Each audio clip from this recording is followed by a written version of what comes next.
Ian Garry is now the most ducked fighter in the UFC. I don't know how this happened. I would have thought everyone and their mom would want to go out there and take on Ian Garry because of the big name that he is right now. Not a lot of people are fans of Ian Garry at the moment, so wouldn't you want to be the guy to go out there and knock out Ian Garry in front of all those fans that do not like Ian Garry? You would be a hero to all those people. Well, Ian Garry has already said he has accepted fights with like 5 different guys. The first one is obviously on your screen in Michael Venom Page. If you look at the top right here, this pinned comment, Ian says he has agreed to fight Colby Covington. That was the first one. We talked about that one yesterday. Colby Covington says he's not cleared to fight by UFC 303, and he says he'll be ready by September. It's May, June, July, August, September. That's 4 months away, Colby. You haven't fought since December of last year, and you're trying to fight in September of this year. That's first off. That's the first guy. Says no. Sean Brady, I don't know the reason. Obviously, he just pulled out of a fight with Vicente Luque. That's how Buckley had his shot and all that. But he said yes to Sean Brady. And Sean Brady said no. He said yes to MVP, who's on the screen as you guys can see. And MVP said no. As of right now, it could change. So maybe he's not the most ducks fighter in the UFC right now. I don't know. But he did say he offered MVP. The UFC offered him MVP. And MVP said no. All right. So MVP said no. Why would MVP say no? Well, let's move on a little bit. That's the wrong one. I agreed to fight MVP. I said yes, but his trainers are thinking because he seems a little bit heavy to make the weights in 7 weeks. That's why MVP said no. As of right now, maybe if he's able to make the weight, maybe if they feel a little bit more confident, of course, maybe the fight does get made.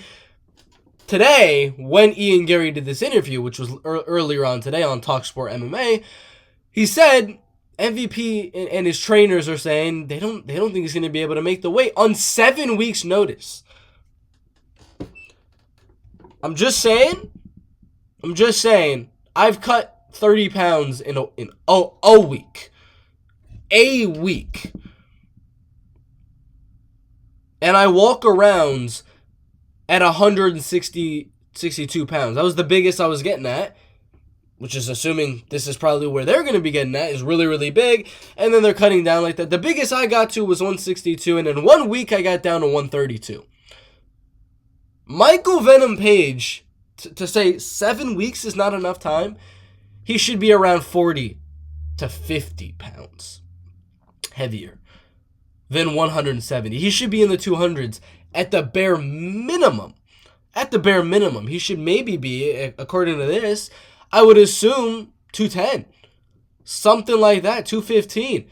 And then I'd be like, okay, maybe that's a little iffy there.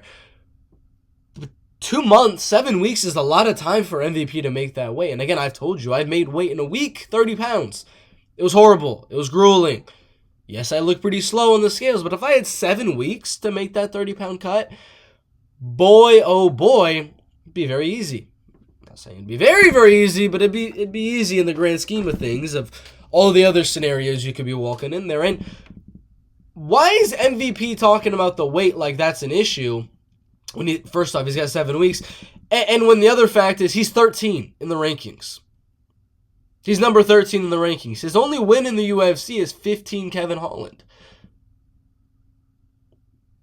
Why are we saying no to a great opportunity to be on the co-main event of a McGregor card and fight against Ian Machado Garry, who's at number 7? This win, I kid you not, you beat Ian Machado Garry, Gilbert's not going to get the next fight. Colby isn't. Colby's not trying to fight anyone anytime soon. He wants to fight in September. Bilal is going to get the next shot. That'll happen in July. You'll be fighting in June. So those fights happen. We have Shavkat and Jack Della Maddalena in, what are they doing? UFC 305. I think that's it's the end of July or early August. I'm not 100% too sure on that. Either way, Belal-Leon fight, say Leon wins. He gets the winner of Shavkat and Jack Della Maddalena. You win against Ian Garry. You see what I mean? There's not many more options for Leon. If Leon is able to beat Belal, and then he's able to beat Shavkat or Jack Della Maddalena, that would actually leave him very, very likely to fight you, Michael Venom Page. You're actually really, really likely to be his next opponent if you would do what Ian Garry did and accept a UFC 303 fight. But your weight's an issue? Your weight's an issue for 7 weeks. A point I'm going to make and bring up right now is, this is from Ian Garry. So I can't get too pressed on this situation if it's coming out of Ian Garry's mouth. We don't know if Ian Garry is just trying to stir the pot a little bit, trying to make it seem as though Michael Venom Page doesn't want to fight him. And then Michael's like, oh, really? He's saying all this on me on that YouTube channel, saying I won't cut the weight in 7 weeks. Sure, now I'm going to sign that contract. Maybe he's using it as a ploy, as a tactic to get MVP to ultimately sign to fight him at UFC 303. But I don't know. I really don't know. Could be. Ian Garry could be lying. He could be able to make the weight.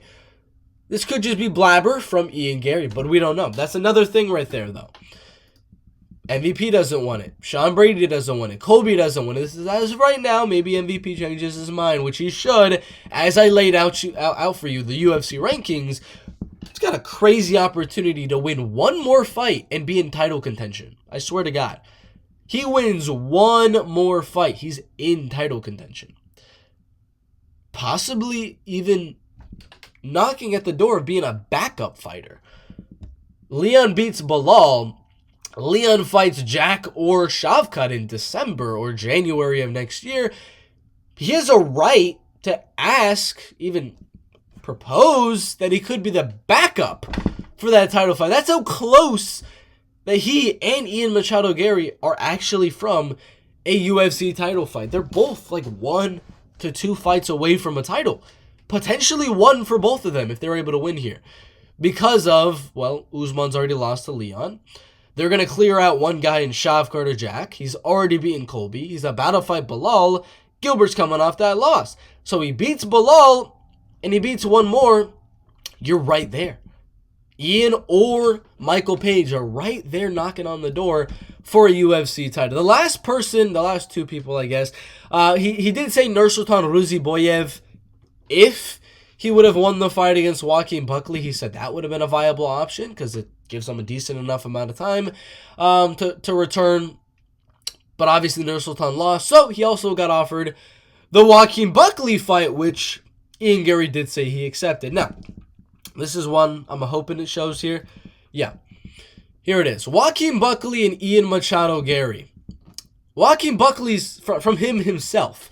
The UFC called me for a fight, and I declined because Mother Blanker, they offered me, has herpes. But this is easy money.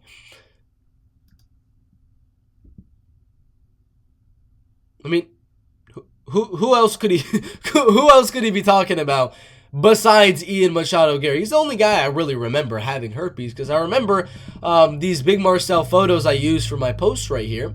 I remember he used to have a little bit of herpes right there on the right side of his lip. I remember that. And now Ian Machado Garry clarifies that yes, in this interview, he was offered Buckley as well, and he accepted that fight. Buckley said no, as we showed in that previous post. So that's what, 5 people. If you do not include Nursultan, that's 4. Ian's running out of options here.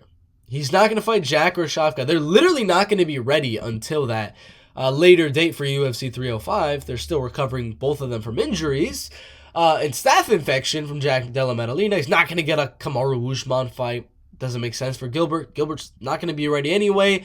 Sean Brady, maybe, I don't know.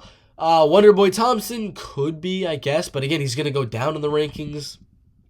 Not a whole lot of things here for Ian Machado Garry to do. Would I think Thompson would accept the fight on short notice like this? I don't. I highly, highly doubt it. Just beat Jeff Neal. Buckley said no. Magny would accept it, but again, he already beat Magny. Michael Page actually makes really, really good sense if you think about it. With all the options here, with the injuries, with the rankings-wise, with who would be ready, who wouldn't, Michael Page doesn't seem like a guy that would turn down this opportunity. So I'm hoping Ian Garry is capping here. I'm hoping that there's some lie, some deception happening here. Michael Page is going to make an announcement video in a few days saying, hold on, I can make weight for UFC 303. Hold on. I'm going to weigh in, and I'm going to knock you out, Ian Garry. I'm going to knock you out. You're the first Irishman to go, and Chandler's going to knock out Conor McGregor. I don't know. Maybe we bring some trash talk into this. Last thing before I go. Maybe, I hadn't thought about this too much.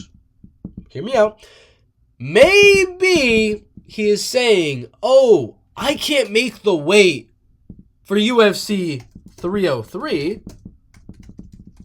but I can make the weight for the pay-per-view right after that.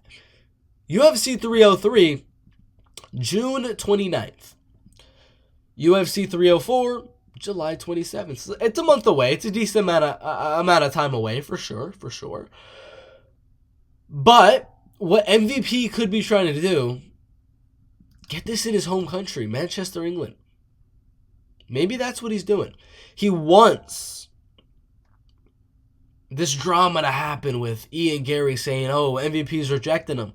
So he could go turn around and say, well, you don't want me to fight with a disadvantage at UFC 303. You want me to go out there and fight with the full MVP. You want this to be the best fight it possibly can. That only way that that's going to happen is at UFC 304. Oh, I have weight issues. I can't do it for 303. Why don't we do it for 304? And I have no problem with that. I have no problem with UFC 303, McGregor Chandler co-main, bump Jamal Hill down, and that's a solid 3-card main card. That's a solid main card. But if he turned around and said, MVP turned around and said, and I would be willing to fight you at 303, but I just don't think my 100% best self is going to turn up. And he says, I would be a lot better fighting at UFC 304, Mokaev Cup, Arnold Allen, Giga Chikadze, Ian Garry versus MVP, Bilal Leon, Aspinall versus Blades. My God, that is a stacked pay-per-view, and we already know the McGregor card is going to pay for itself without Ian Garry. Maybe that's what he's thinking. So I don't know. I'm not in MVP's brain, so I can't necessarily just come out here and say, oh, MVP's ducking Ian Garry. Like I was saying at the beginning of the video, is Ian Garry the most ducked fighter in the UFC?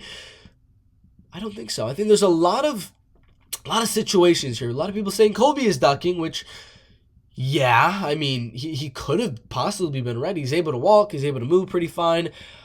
He could have probably been ready if he fully trained for it. But at this point, if Ian wins against MVP, I'd love to see Ian versus Colby. UFC 307, like I was talking about in one of my other posts. This one right here, I believe. My matchmaking post. I'd love to see it at UFC 307. So, do I think Colby's ducking? No, I actually think he's just waiting for more time. And then I think he will actually accept it if he is offered it in September, which is my plan. If I was a matchmaker, do this fight. And then do Colby versus Michael Venom Page for UFC 307. I think that'd be pretty fun. And of course the other three, Brady's always injured, so there's probably a possibility that Sean Brady's just injured on that one. Buckley, that one's kind of bad because Buckley was willing to fight on pretty short notice to fight the Nursultan Ruziboyev fight, but like, you got to think about it from Buckley's perspective, not to disrespect Buckley, but this is a huge opportunity to go up in the rankings from your number 12 spot, I think he is, number 11, to number 7, and again, also put yourself in pretty close title contention. But on Buckley's other hand, this is why I'm not pressing too much on Buckley. I'm more pressing on MVP and Colby here. Is Buckley already has an accepted offer verbal from Gilbert Burns. Gilbert Burns already said he would fight him. If we look at the UFC rankings, like we've looked at it a lot, Gilbert's actually above Ian Machado Garry. So why would Buckley take a short notice fight against a guy ranked below Gilbert if he can just fight Gilbert on a later day on a full camp? So I'm not too mad at Joaquin Buckley not accepting the fight, rejecting the fight, whatever you want to call it. I am a little bit more mad if it is true that MVP is saying no just because of the weight issue when it's a huge opportunity to put you in title contention. Colby, I understand he's coming off the leg injury, the foot injury, whatever it was.